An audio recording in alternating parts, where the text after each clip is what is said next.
Para que possamos iniciar a palestra, por favor, fechem os olhos. Amado Pai, nós pedimos neste momento que os trabalhadores do alto possam estar entre nós e que estejamos receptivos às suas inspirações, para que seja bem aproveitado este momento onde nos encontramos todos como irmãos, desejosos do amado Mestre Jesus. Então que Ele possa se fazer luz e estar entre nós. Que seja possível contar com Erasmo Gurgel, meu mentor, me inspirando, que ele possa realizar o seu trabalho e eu, como médium, me coloco à disposição do trabalho edificante. Graças a Deus, graças a Jesus. A palestra de hoje tem como tema matrimônio e divórcio. Nós iniciamos com um trecho do Evangelho de Mateus, capítulo 11, versículo de 4 a 8. Quando aquele que criou os homens, os criou macho e fêmea, e foi dito: o homem deixará seu pai e sua mãe, e se ligará à sua mulher. E eles não serão dois, mas uma só carne. Que o homem não separe o que Deus juntou. Mas os fariseus perguntaram a Jesus, tentando persuadi-lo, por que Moisés ordenou que fosse dada a carta de separação à mulher e que ela fosse devolvida? Então Jesus disse, por causa da dureza de vossos corações. Mas não foi assim desde o princípio. No Evangelho segundo o Espiritismo, capítulo 22, nós podemos nos recordar um pouco sobre as leis. A lei divina, que é imutável, é a mesma em todos os tempos, em todos os lugares. Já a lei humana, ela é variável, dependendo de povos, lugares e tempos. Ela é necessária porque ela protege as necessidades e os direitos das famílias, dependendo, é claro, de toda a conformidade com a nação, com os objetivos. Aquilo tudo que é necessidade para aqueles povos. Já a lei divina, ela é exclusivamente moral, está ligada à lei do amor. Deus quis que os seres se unissem com a afeição da alma e que a afeição mútua entre os esposos fosse transportada para os filhos e que fossem dois, ao invés de um, para amá-los, para cuidar deles e para fazê-los progredir. Kardec nos diz que aquelas uniões que são formalizadas a partir de contrato, antigamente, que eram muito comuns, poderiam se dissolver facilmente. Se a mulher era obrigada a continuar casada, mas era um casamento forçoso, tedioso, cruel, ela se mortificava naquela relação. Ele explica que o juramento dito no altar, de forma banal, ele justifica as uniões infelizes. É como um perjúrio. E nós podemos trazer isso, segundo Erasmo, para os dias de hoje. Talvez vocês tenham entrado em contato com algumas pessoas que estavam se ligando em matrimônio e você de repente perguntou, você ama este homem? E a pessoa disse, eu não tenho certeza, mas se não der certo, nós nos separaremos. Uniões que já começam instáveis, dificilmente permanecem fortes no futuro. A pessoa já não se liga no desejo de permanecer fortemente unida. E foi isso que ele disse, possivelmente uniões infelizes. No Livro dos Espíritos, nas questões 939 a 940A, os espíritos simpáticos são levados a se unir. Muitos pensam amar, mas eles estão sempre atentos ao que a pessoa pode lhe oferecer.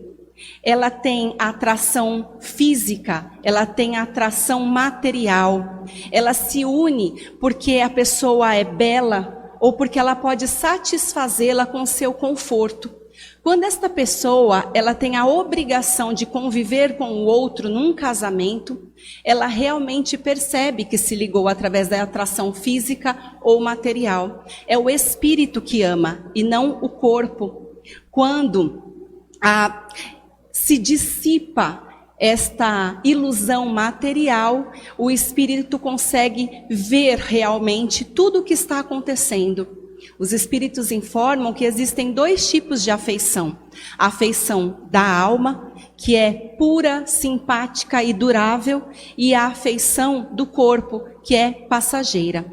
Ainda no Livro dos Espíritos, questão 695 e 696, o casamento é a união permanente entre 2 seres. E esta união é um dos primeiros atos de progresso da sociedade, porque revela a solidariedade entre 2 seres. Ela pode ocorrer em todos os povos, apesar de condições diversas.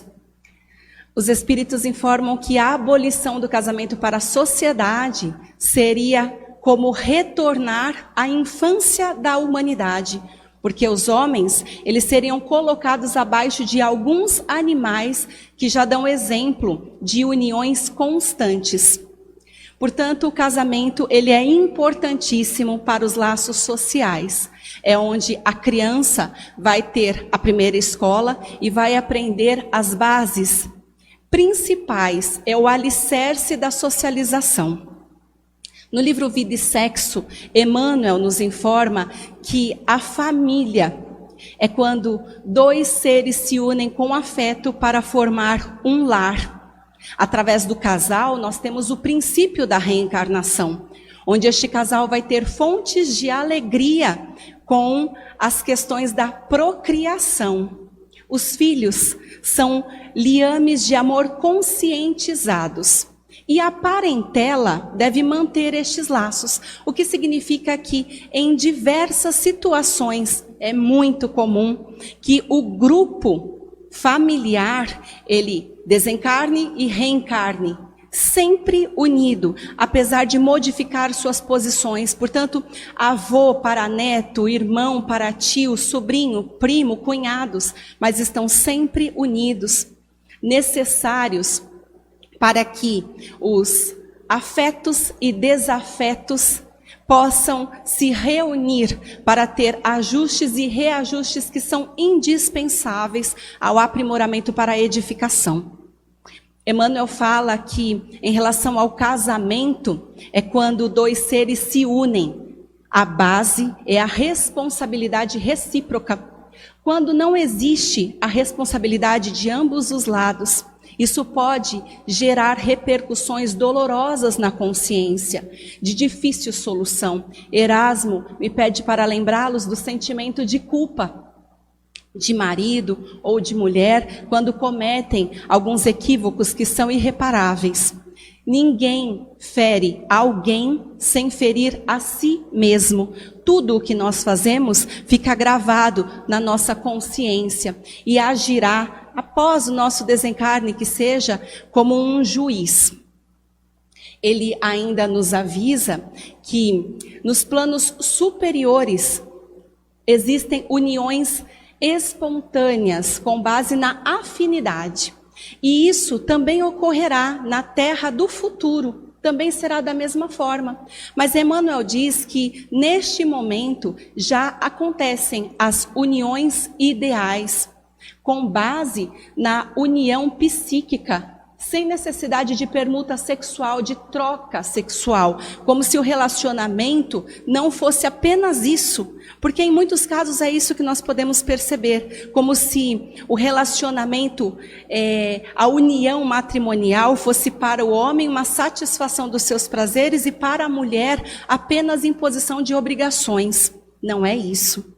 Acontecem neste momento as uniões que são ideais, onde as pessoas têm toda esta oportunidade de adquirir valores para a vida. E o divórcio? Emmanuel diz que o divórcio é uma lei humana, é separar legalmente o que já estava separado. Por isso não é contrário às leis de Deus. Nós devemos nos lembrar que não existem uniões matrimoniais ao acaso. Portanto, nós não podemos estimular o divórcio.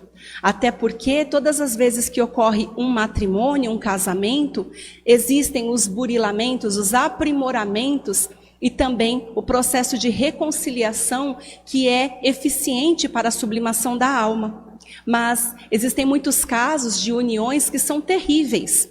Podemos nos lembrar de diversas notícias que estamos tendo nos últimos tempos, onde as pessoas fazem do lar um cárcere e é uma agressão atrás da outra.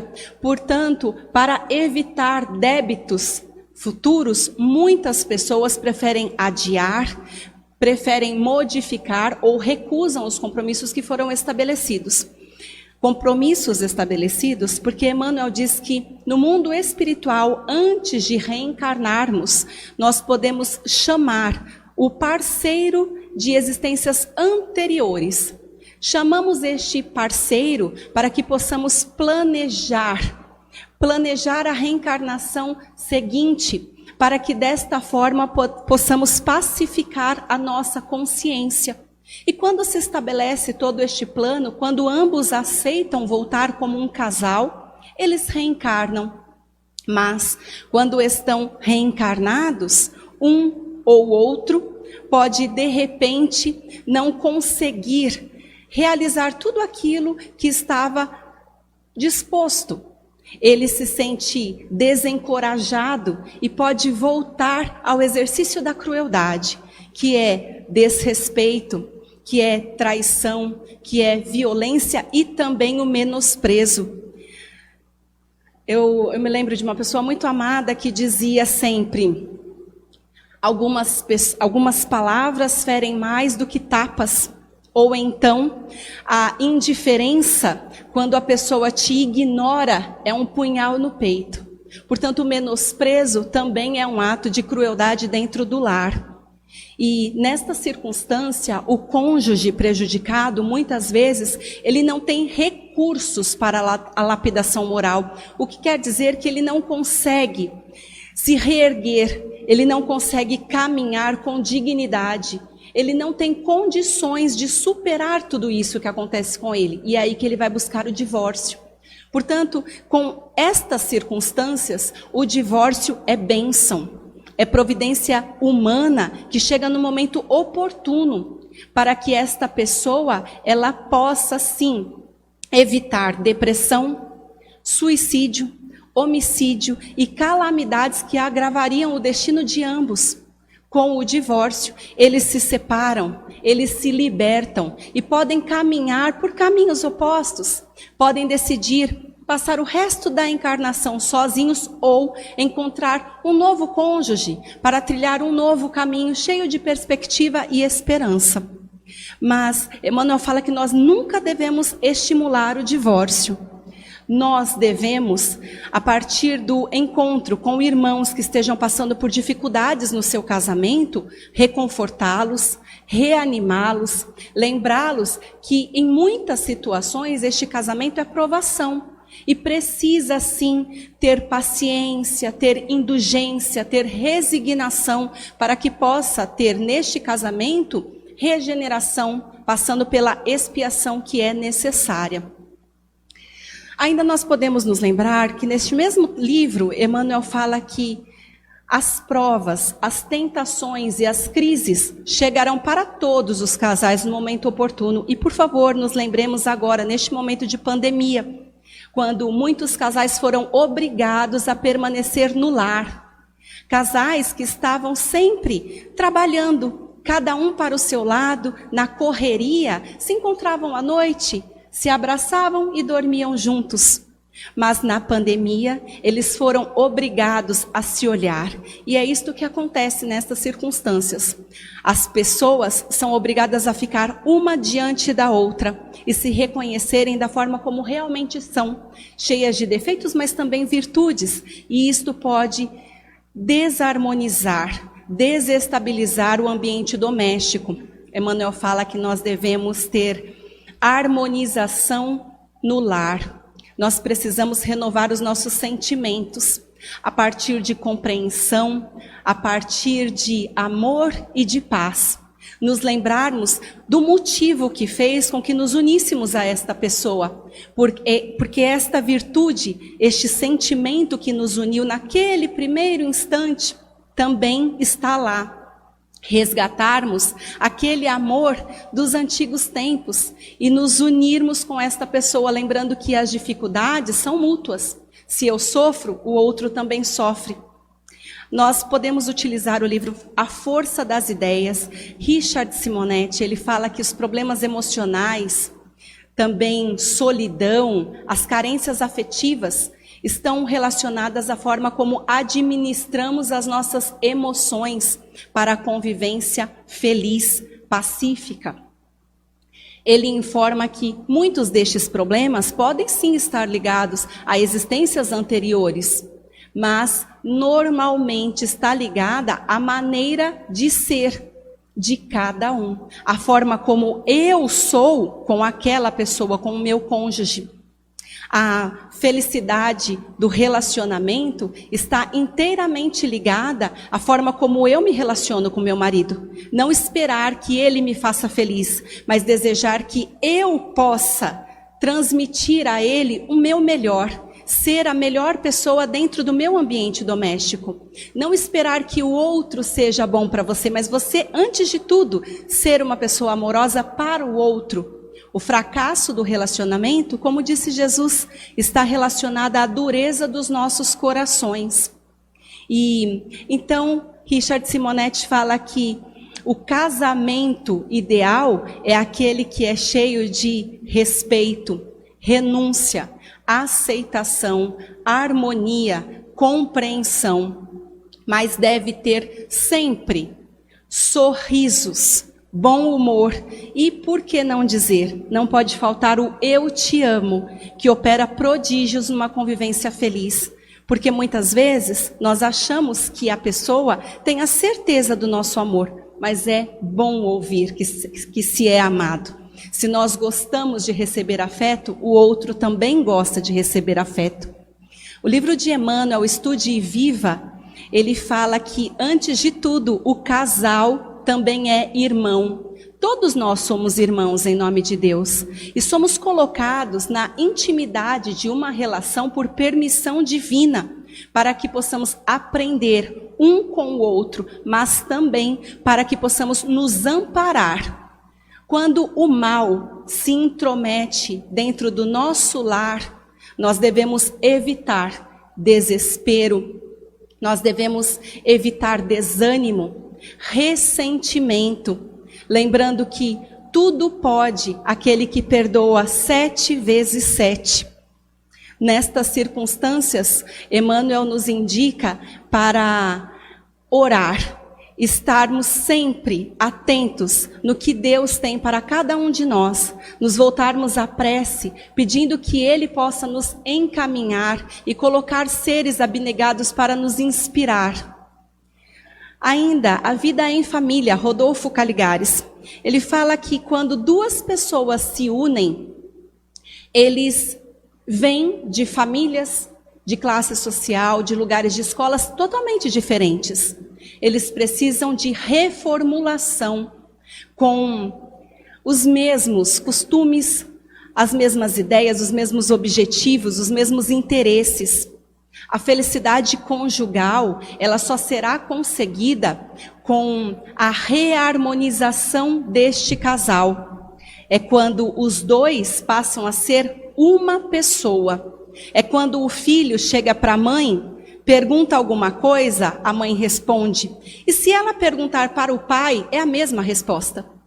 Se vocês falarem comigo, eu responderei uma coisa, mas se o meu marido tiver que ser indagado, ele responderá a mesma coisa. Os dois, olhando para o mesmo caminho, tendo os mesmos objetivos, é a mesma jornada de ambos. Desta maneira, Rodolfo Caligares ainda nos fala que para sermos felizes, todos nós almejamos alguém. Ninguém quer ser só. A socialização é instintiva. Nós precisamos de alguém para dividir lamúria, sim, muitas vezes, para desabafarmos, para resolução de problemas cotidianos, mas para trocar afeto. É quando você recebe uma boa notícia e precisa contar para alguém, e é para ele. Mas quando você perde um ente querido e você precisa de alguém para te suportar, porque você não tem forças para aquilo, e você encontra com aquela pessoa. Portanto, até mesmo para saber que você não estará desamparada na doença ou na velhice, você precisa de alguém. Para finalizar, em torno do mestre Vinícius, fala que o lar é semelhante ao corpo humano, onde o marido é a cabeça e a mulher é o coração. Os filhos e os demais parentes são órgãos e membros. Tudo na vida é inteligência e sentimento. O cérebro pensa, o coração sente. Tudo vai bem. Mas se alguma coisa acontece com um ou com o outro, desarmoniza todo o corpo humano. E desta forma pode comprometer todos os membros desta família, destruindo o encanto do lar e, consequentemente, a alegria de viver. E é com isso que nós trazemos a reflexão de hoje. Por favor, lembrem-se dos seus cônjuges. Aqueles que quiserem podem fechar os olhos. Lembrem-se dos seus cônjuges neste momento e que os emissários do Senhor possam lembrar-se desta pessoa. Senhor meu Pai, que este irmão que se uniu comigo em matrimônio possa receber as nossas mais profundas vibrações de amor, de paz, de respeito e também de perdão se algo aconteceu de um ou de outro lado. Que nós possamos estar unidos, Pai, e que o amado Mestre Jesus possa ser a luz da nossa existência. Que possamos ser realmente uma pessoa só, nos amparando, nos dando o apoio necessário nos dias difíceis, nos envolvendo para criar os nossos filhos. Ó Pai, que o amor seja a base da nossa união e que em todos os dias possamos nos recordar que a união foi formalizada por Deus. Eu agradeço, meus irmãos, e espero que isso tenha sido positivo para as famílias de todos vocês. Agradeço, Pai, por este momento, ao amado Jesus, que é nosso mestre e o nosso guia, e a Erasmo Gurgel, que é o responsável pelo trabalho desta noite. Graças a Deus, graças a Jesus. Obrigada e boa noite a todos.